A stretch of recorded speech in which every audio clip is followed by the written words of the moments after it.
rumors about Dr. Umar Johnson allegedly being arrested, all because he been scamming and scheming for the past 20 years. He been working on building a school, but he acquired millions and the school's still not up and running. According to IRS Form 990, the filings reveal disturbing financial irregularities, with Jermaine Shermark. That's how he files it. He doesn't file it under Dr. Umar Shermark. It's Jermaine, And the bank told me to enter my 16-digit card number. I did that. They told me they had no record of my account. For more than 2 decades, Dr. Umar Johnson has been a controversial figure. Some call him a revolutionary, a voice for Pan-Africanism, and a man fighting for Black liberation. Others call him a con artist, a manipulator, and one of the most effective scammers the Black community has ever seen. But today, the story of Umar Johnson may finally be reaching its breaking point. Rumors are swirling that he has been arrested, and the charges are not small.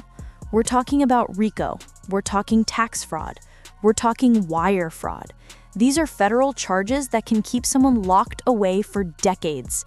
And if the feds are right, they have receipts that trace all the way back to the donations Umar collected in the name of building a school that has yet to open.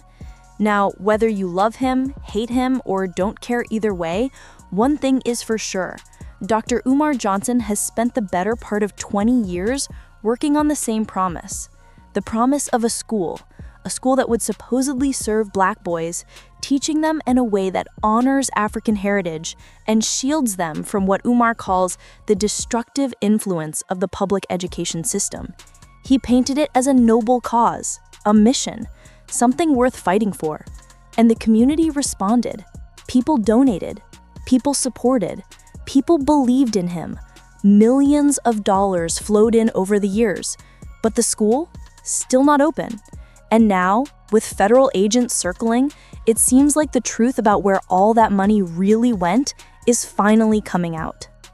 The story really began unraveling when Umar himself went live on Instagram. At first, it seemed like a typical Umar rant. Him pacing around, raising his voice, warning his supporters about the so-called system that's always out to get him. But this one was different. This time, he looked rattled.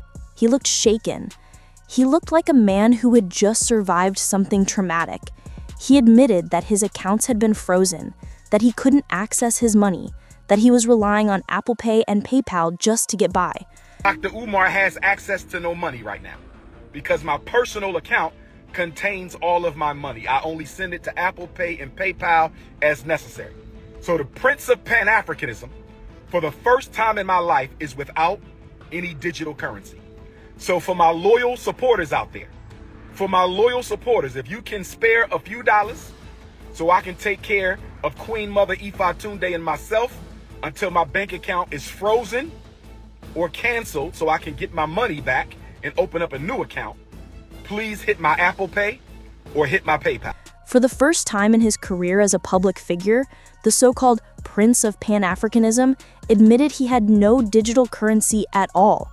He even went as far as begging his followers to send a few dollars, not for the school this time, but for him personally, so he and Queen Mother could make it through until his accounts were unfrozen. What people didn't know at that moment was that Umar had already been contacted by federal agents. According to reports, he had been told to turn himself in. That Instagram Live, that was right after he got the news. And if you watch closely, you can see the exact moment when it hit him that his entire operation, years of fundraising, years of dodging accountability, years of running the same narrative, was about to crumble in front of everyone. Eventually, Umar quietly reported himself to the authorities. He asked his close circle to keep things quiet. No photos, no press releases, no media coverage. Just a silent surrender. Because he knew if word got out, things would spiral out of his control. But despite his attempts to keep the situation quiet, the leaks started. Documents began surfacing. And once the receipts started landing in the hands of people like Tasha K, the story exploded. According to IRS Form 990, The filings reveal disturbing financial irregularities, okay, with Jermaine Shermock. That's how he files it. He doesn't file it under Dr. Umar, it's Jermaine, okay? Now, the nonprofit shows assets of $634,436 as of 2024. This is what he's saying that he raised. This is what he reported. Okay, now you know he go begging inside of that car without a haircut every other day or on the side of the building in which he lives in, because they say his house is right there on a row house in Philadelphia somewhere. Okay, according to the IRS filings, this is inconsistent reporting of contributions. Okay, now while official filings show that only $321,408 in total contributions over the last 5 years, evidence suggests Johnson raised significantly more through other channels. The feds didn't just hit Umar with vague accusations, they brought paperwork. According to IRS Form 990, the tax form used for nonprofits, there were serious discrepancies in the financial reports tied to Umar's organization. On paper, his nonprofit reported assets of around $634,436 as of 2024, and over a 5-year period, it only reported about $321,000 in contributions. But anyone paying attention knows Umar raised far more than that. Between PayPal, GoFundMe, speaking engagements, and direct donations from his loyal followers, evidence suggests Umar pulled in well over $1.5 million. So the question is simple: where did the money go? And here's where things get even shadier. Umar wasn't even filing under Dr. Umar Johnson. Instead, the paperwork shows he was filing under his birth name, Jermaine. And sometimes it wasn't even spelled the same way.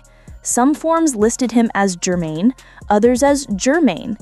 This may sound like a small detail, but when you're dealing with nonprofit filings and financial records, even small details like name inconsistencies can raise huge red flags. The inconsistencies didn't stop there. Reports suggest that Umar wasn't properly accounting for all the donations, possibly to avoid paying taxes on the funds. That kind of behavior doesn't just look bad, it's criminal. And it explains why the feds are now treating this as a RICO case. Racketeering, tax fraud, wire fraud, these are the kinds of charges that take down entire empires. Of course, the centerpiece of Umar's entire career is the school.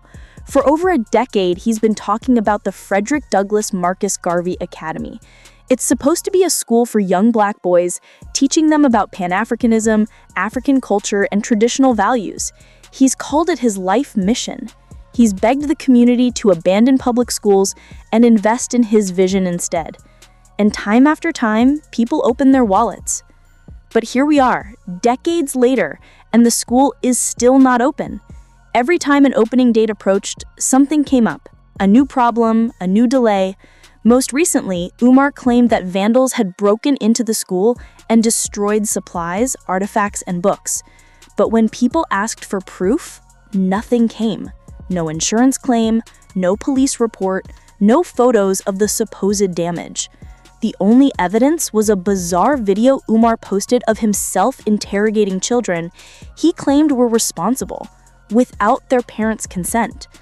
The video didn't just raise questions, it raised alarms, because the whole thing looked staged. Later, it came out that the real issue wasn't vandalism at all. The real issue was that Umar hadn't been paying the vacant property registration fees or utility bills. The building was in such bad financial standing that it was actually at risk of being auctioned off by August 2025. Instead of taking responsibility, Umar doubled down. He claimed the fees were discriminatory and used the moment as yet another excuse to beg for more donations. Africanism, brothers and sisters, I'm back again. While I was on the live, the children had snuck into the school, which means they knew the door was unlocked. Listen to me, brothers and sisters. For children to know that a door is opened, and I was only away from the school for 30 days. For children to know that the door was open, and I was only away from the school for 30 days. For children to know the door was open and I was only away from the school for 30 days, I wonder when they broke in. I wonder when they broke in, because if the children already know the door was open. As more and more inconsistencies came to light, people who had once supported Umar began to turn on him. Tasha K laid out the financial irregularities in detail, showing exactly how the donations weren't lining up with the filings. Charleston White accused Umar of preying on Black women, manipulating their emotions to secure more donations. Even Tariq Nasheed, once an ally, admitted that he had donated to Umar's school years ago. But after years of waiting with nothing to show for it, Tariq came to the conclusion that the school was never going to happen. When he was talking about that school about a decade ago, I was for it. I donated to it. And a lot of people, every time Umar does something, they would tie me in. Really? Oh, they would always tie me in. I've never heard about this. They would always tie anything he did. Hey, Tariq, what's up with Umar? Because I put Umar on. He wanted to use that notoriety to get money for the school. I'm like, hey, I'm all for that. But then when people start seeing all of the excuses, people start getting skeptical, and people start always coming to me, man, what's up with Umar? You and Umar in y'all school. Hey, I don't have, hey, no, y'all school. No, it's not y'all school. No, but you had them in your movies. They just tie me in, and I can't. I said, look, to be honest, I don't think the school is happening. I said this about around 2017, and Umar we fell out because he started kind of attacking me publicly, and I helped the guy get the truth. Yeah, he started attacking me, and then I started getting in on him, so we fell out. And, I told people back in 2017, I said, let me keep it a bean, man. That school ain't never going to get built. That's just, don't ask me about it again. That's my opinion. It ain't going to get built, man. Just if it's going to get built, it would have been built already. It don't take. And when he questioned Umar about it, Umar turned on him, exposing the fragile foundation of his so-called movement. The deeper people looked, the worse things got. Federal documents allegedly revealed that Umar had been using PayPal in ways that suggested fraud. Reports indicated that over $1.5 million had flowed through his accounts. But with no transparency, no accountability, and no functioning school, it became clear that those funds were not being used for their stated purpose. And it wasn't like the feds hadn't been watching. Umar had already been on their radar back in 2018 when the State Board of Psychology accused him of practicing without a license. Add in the fake school, the shady finances, the suspended accounts, and the allegations of fraudulent fundraising, and the federal government now has a mountain of evidence against him. What makes this story so tragic is not just Umar himself, but what he represents. For years, he positioned himself as someone who wanted to uplift the Black community, who wanted to fight against the system, who wanted to create something meaningful for the next generation. And many people believed him. They believed in the dream of a school that would actually serve Black boys and shield them from the racism and neglect that so many experience in public education.